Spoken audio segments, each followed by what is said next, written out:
बेटा नहीं रहा तो बहू ससुराल में रह के क्या करेगी। भैया, कल रश्मि आ रही है, बड़ा मसला है। ऐसे वक्त में आप लोग साथ रहेंगे तो हमारा पक्ष मजबूत रहेगा। भैया, संजना बहू को भी साथ लेते आना, वकील जो है मदद मिल जाएगी। माया ने अपने भाई प्रकाश से फ़ोन पर कहा। ठीक है, हम लोग आज ही निकलते हैं, तुम चिंता ना करो, प्रकाश ने कहा। प्रकाश अपनी पत्नी आरती और बहू संजना के साथ अपनी बहन के घर पहुंचते हैं। दरवाज़ा माया के छोटे बेटे निखिल ने खोला। आइए मामा जी। निखिल ने सबको ससम्मान बिठाया।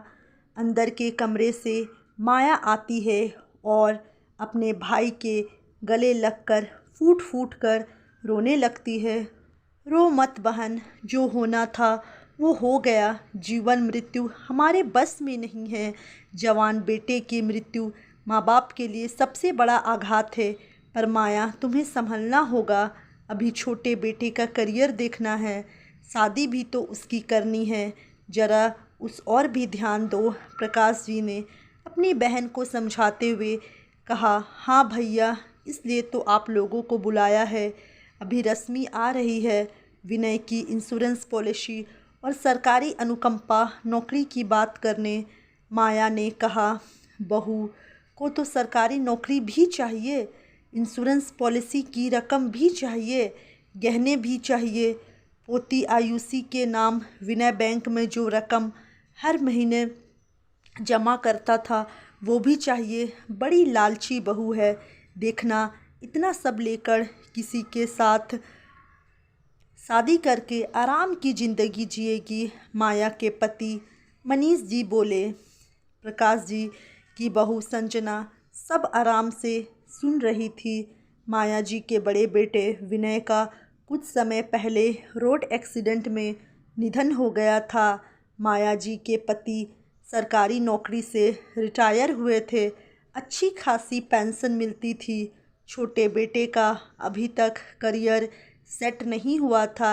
एमबीए तो किया हुआ था पर अच्छी नौकरी नहीं मिल रही थी। बड़ा बेटा विनय भी सरकारी नौकरी करता था। उसकी मृत्यु के बाद अनुकंपा नौकरी की अधिकारी उसकी पत्नी रश्मि थी। विनय की मृत्यु के बाद रश्मि अपनी सुध बुध खो बैठी थी।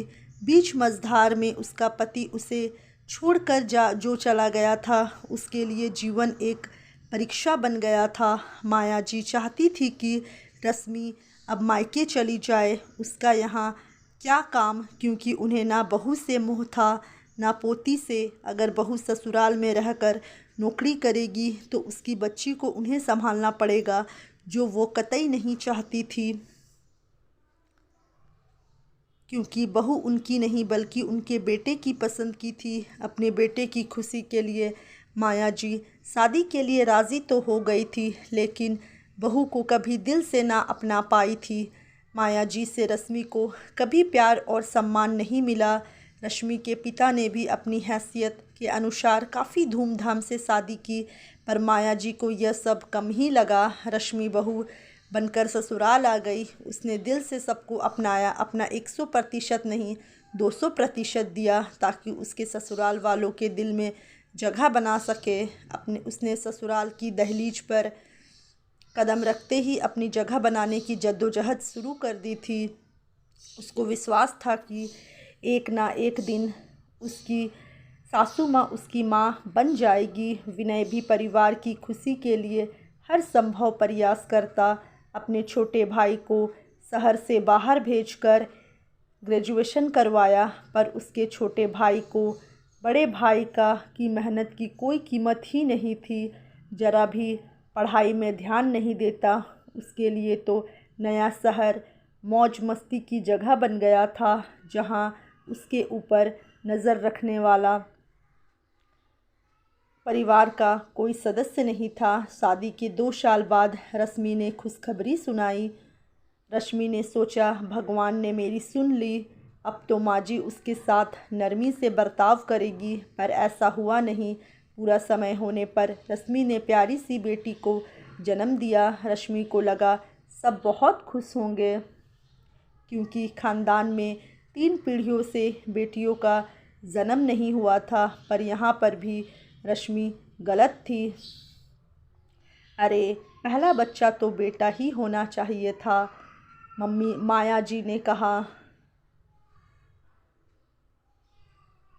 रश्मि को उनकी बात से बहुत दुख हुआ, पर पति विनय प्यार करने वाला समझदार था तो रश्मि माया जी की कड़वी बातों को दिल से नहीं लगाती। रश्मि के जीवन में स्थिरता आई ही थी कि जिंदगी ने एक बार फिर से उसकी परीक्षा लेनी चाहिए। रश्मि के पति की रोड एक्सीडेंट में मृत्यु हो गई। एक ही पल में रश्मि के हाथ से सब कुछ छूट गया। ससुराल में उसे संभालने वाला कोई नहीं था। देखिए बहन जी, ऐसी हालत में उसका मायके में रहना ही उचित होगा। यहाँ ना तो वो घर संभालने की स्थिति में है और ना ही बच्ची को संभाल पा रही है। माया जी ने रश्मि की मम्मी से कहा। रश्मि के मम्मी पापा रश्मि की स्थिति को देखते हुए उसे अपने साथ ले आए मायके में। मम्मी पापा भाई भाभी ने मिलकर रश्मि का बहुत ख्याल रखा।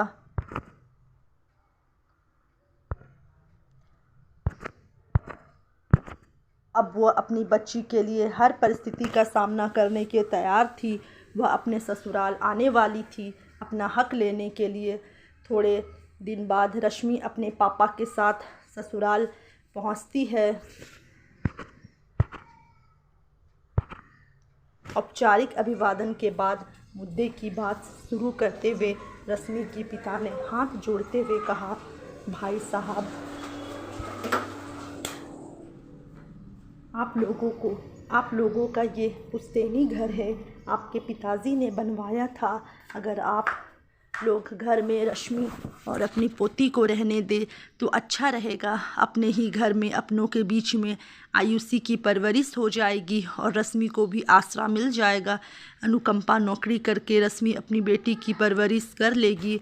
नहीं भाई साहब, अब बेटा ही नहीं रहा तो बहू और उसकी बेटी का यहाँ रहना नहीं बनता है। रश्मि की सास ने स्पष्ट रूप से कहा, हालात को देखते हुए आप लोग घर के ऊपरी हिस्से में रश्मि और अपनी पोती के रहने की व्यवस्था भी तो कर सकते हैं। रश्मि के पिता ने कहा, नहीं भाई साहब, ऊपरी हिस्सों में तो हमारा छोटा बेटा अपने परिवार के साथ रहेगा। रश्मि की सास ने कहा, सरकारी अनुकंपा नौकरी तो रश्मि ले ही रही है, तो हम चाहते हैं कि विनय के इंश्योरेंस के पैसे जो लगभग 10 लाख आएंगे वह रश्मि हमारे छोटे बेटे के नाम कर दे, जिससे वो अपना छोटा मोटा बिजनेस शुरू कर सके।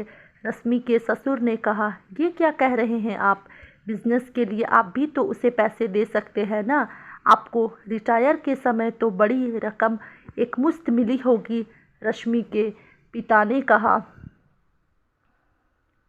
अरे वह पैसे तो हमने अपने बुढ़ापे के लिए रखे हैं।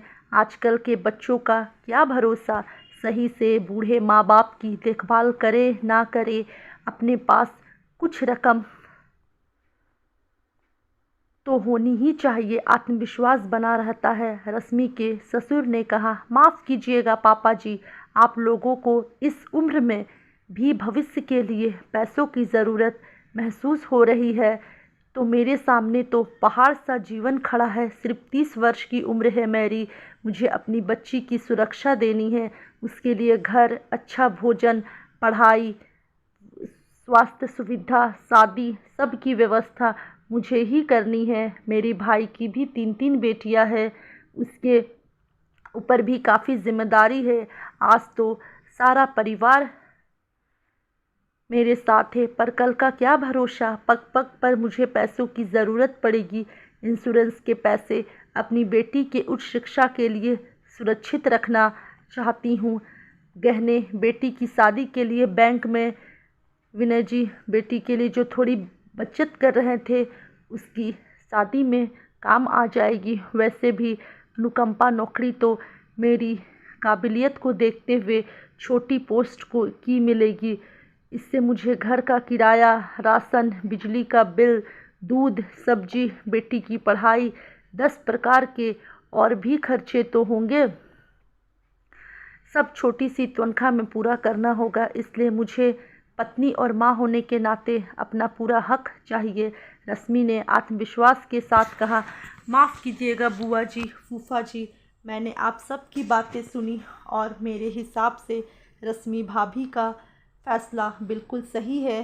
भैया के जाने का दुख तो जीवन भर रहेगा, पर व्यवहारिक तौर पर देखा जाए तो गहनों और बेटी के लिए जोड़े गए पैसों से कितनी भावनाएं जुड़ी होगी। हाथ में कुछ पूंजी रहेगी तो भाभी को बच्ची की परवरिश के लिए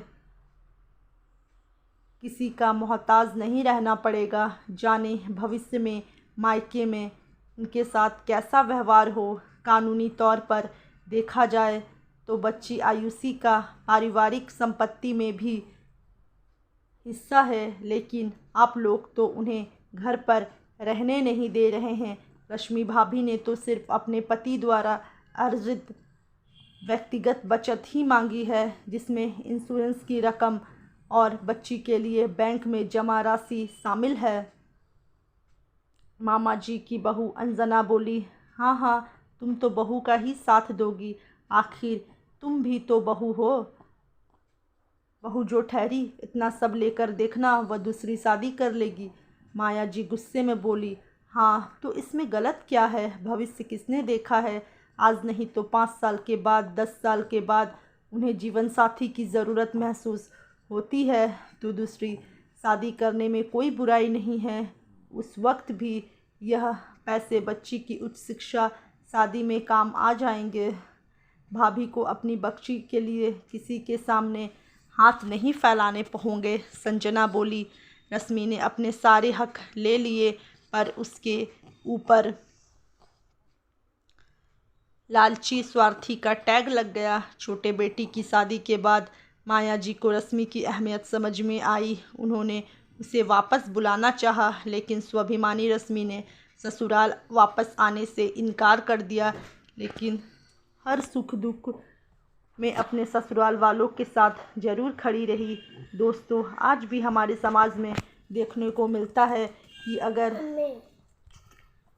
कोई बहू अपने हक के लिए आवाज़ उठाती है तो उसे लालची स्वार्थी कहा जाता है, पर कभी कभी अपने और अपने बच्चे के भविष्य के लिए स्वार्थी बन जाना ही सही रहता है। तो दोस्तों, कैसी लगी आप लोग को ये कहानी? अगर अच्छी लगी होगी तो वीडियो को लाइक ज़रूर कर दें और चैनल पे नए हो तो चैनल को सब्सक्राइब करना ना भूलें।